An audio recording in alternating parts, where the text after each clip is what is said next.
Halo semuanya, pada video kali ini yang akan kita bahas adalah tentang UX Design Workflow pada fase wireframing, moodboard, dan mockup.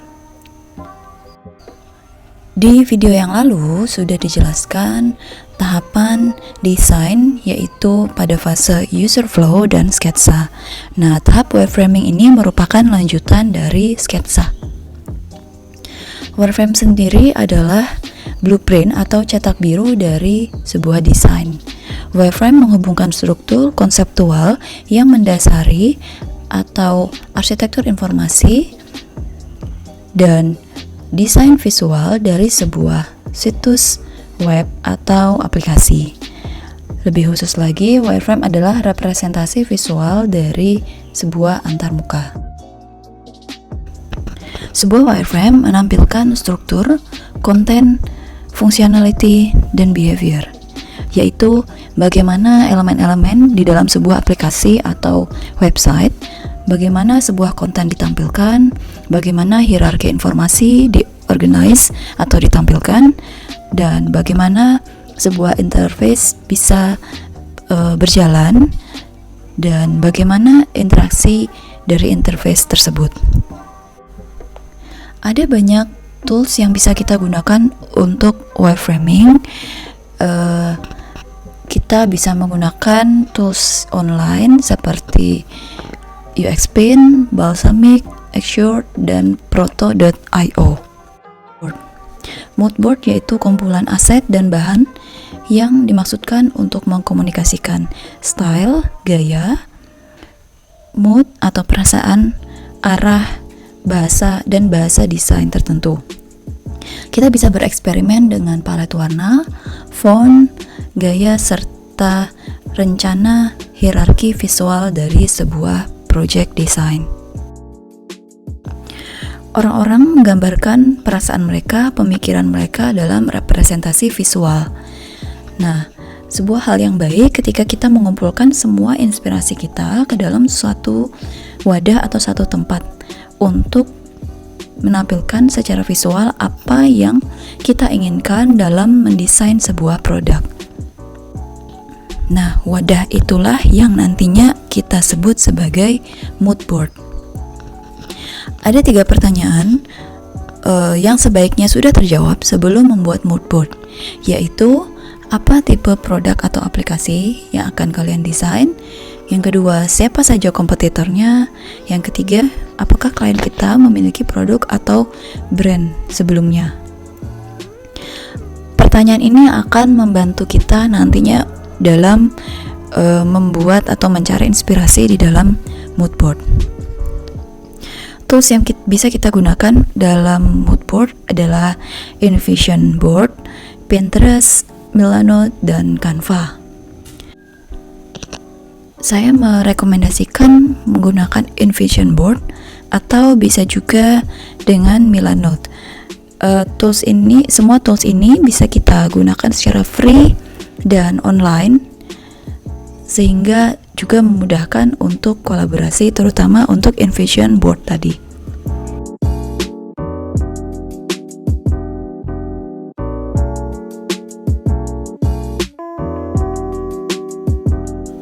Jika kalian ingin mencari inspirasi desain untuk pattern sebuah tampilan aplikasi mobile, kalian bisa meluncur ke website mobin.design. Di dalamnya ada banyak sekali contoh tampilan dari aplikasi maupun pattern-pattern dari aplikasi. Tinggal kalian search saja nama aplikasinya, nanti akan tampil secara keseluruhan tampilan atau screenshot tampilan dari aplikasi yang kalian cari tadi.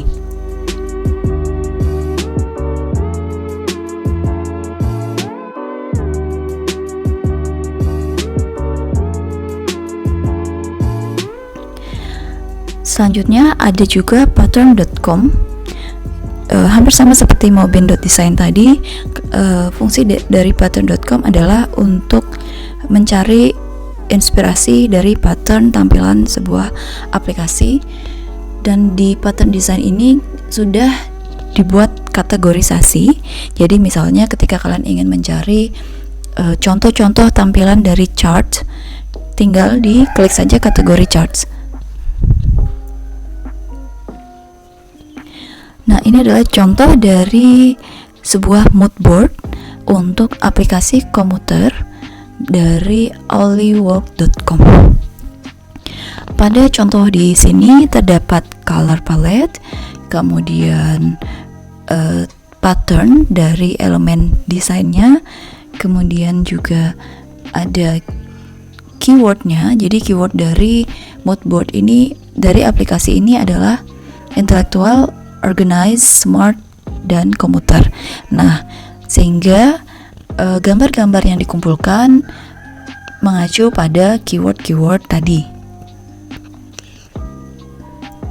Sebagai contoh di sini, intelektual diwakili oleh gambar seorang pekerja wanita yang sedang ingin berangkat bekerja sepertinya.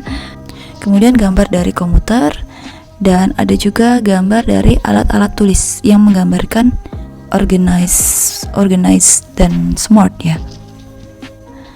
Selanjutnya adalah mockup.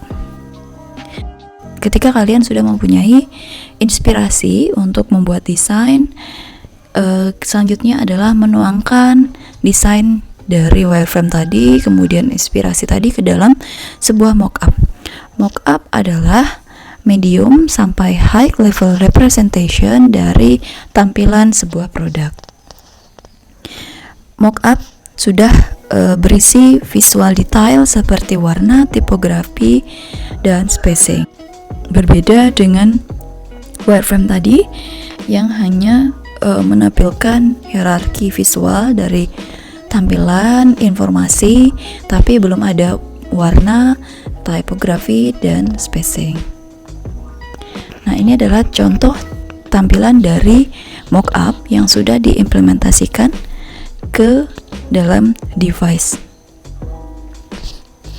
Jadi perbedaan dari sketsa, wireframe, dan mockup adalah untuk sketsa adalah gambaran kasar dari interface yang akan kita buat. Kemudian untuk wireframing lebih detail dari sketsa, sudah terdapat layouting di dalamnya. Kemudian untuk informasi yang akan ditampilkan sudah terlihat. Kemudian untuk mockup sendiri adalah tampilan lebih detail dari wireframe dan sudah merepresentasikan produk secara real nantinya akan jadi seperti apa. Jadi di dalamnya sudah terdapat konten yang asli dan sudah terdapat warna yang akan digunakan, sudah terdapat tipografi juga. Nah, untuk memudahkan dalam membuat desain interface, ada beberapa guideline atau material desain yang bisa kalian gunakan. Sebagai contoh di sini adalah Google Material Design yang bisa diakses di material.io. Material design adalah sistem desain yang bisa disesuaikan, didukung oleh kode open source atau sumber terbuka yang tujuannya adalah membantu tim dengan mudah untuk membangun sebuah desain dari produk. Jadi material design di dalamnya sudah terdapat guideline, template yang bisa disesuaikan, tools dan tutorial untuk developer. Material design bukan satu buah desain style, tapi merupakan adaptable design, yaitu panduan desain yang bisa kita adaptasi dan sesuaikan dengan style desain kita sendiri dengan tetap berpedoman pada guideline dari Google Design dengan tujuan untuk memudahkan desainer dalam membuat desain yang cantik dan usable dan yang pasti cepat. Nah, salah satu tools di dalam material desain adalah Color Tool. Jadi Color Tool ini adalah tools untuk mengetes palet warna yang sudah kita pilih dan mengecek aksesibilitas dari warna yang sudah dipilih. Sekian untuk video kali ini tentang wireframing, moodboard, dan mockup. Semoga bermanfaat. Terima kasih. Assalamualaikum warahmatullahi wabarakatuh.